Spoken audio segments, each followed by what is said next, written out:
রাজধানীতে ব্যাটারি চালিত রিকশা চলাচলের অনুমতি দিয়েছেন প্রধানমন্ত্রী শেখ হাসিনা। ৩ চাকার এসব যানের বিরুদ্ধে অভিযান ও চালকদের ক্ষুব্ধ প্রতিক্রিয়ার একদিন পর আজ মন্ত্রিসভার নিয়মিত বৈঠকে এই সিদ্ধান্ত দিলেন সরকার প্রধান। রাজধানীতে ব্যাটারি চালিত রিকশার সংখ্যা দিন দিন বাড়ছে। এসব যানের বেপরোয়া গতির কারণে ঘটছে দুর্ঘটনা। এমন পরিস্থিতিতে ১৫ মে রিকশা চলাচল বন্ধের সিদ্ধান্ত নেয় সড়ক পরিবহন উপদেষ্টা পরিষদ। এরপরই অভিযানে নামে পুলিশ। প্রতিবাদে রবিবার চালকরা মিরপুরে সড়ক অবরোধ করে ক্ষুব্ধ প্রতিক্রিয়া জানান।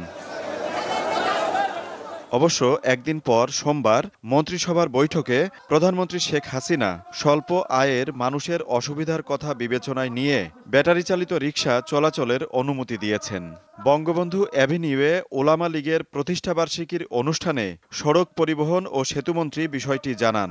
স্বল্প আয়ের মানুষদের কষ্টের দুঃখের বিষয়টা স্মরণ করিয়ে প্রধানমন্ত্রী সিটি এলাকা ব্যাটারি চালিত গাড়ি চালু রাখার তিনি নির্দেশ দিয়েছেন। মন্ত্রিসভার বৈঠকে প্রধানমন্ত্রী ব্যাটারি চালিত রিকশাগুলোকে যুগোপযোগী করার উপর গুরুত্ব আরোপ করেছেন বলে জানান শিল্প সচিব। এটা একটা স্ট্যান্ডার্ড ঠিক করে দেওয়া যেতে পারে। পৃথিবীর বহু দেশে কিন্তু এই ব্যাটারি চালিত অটো রিকশা আছে।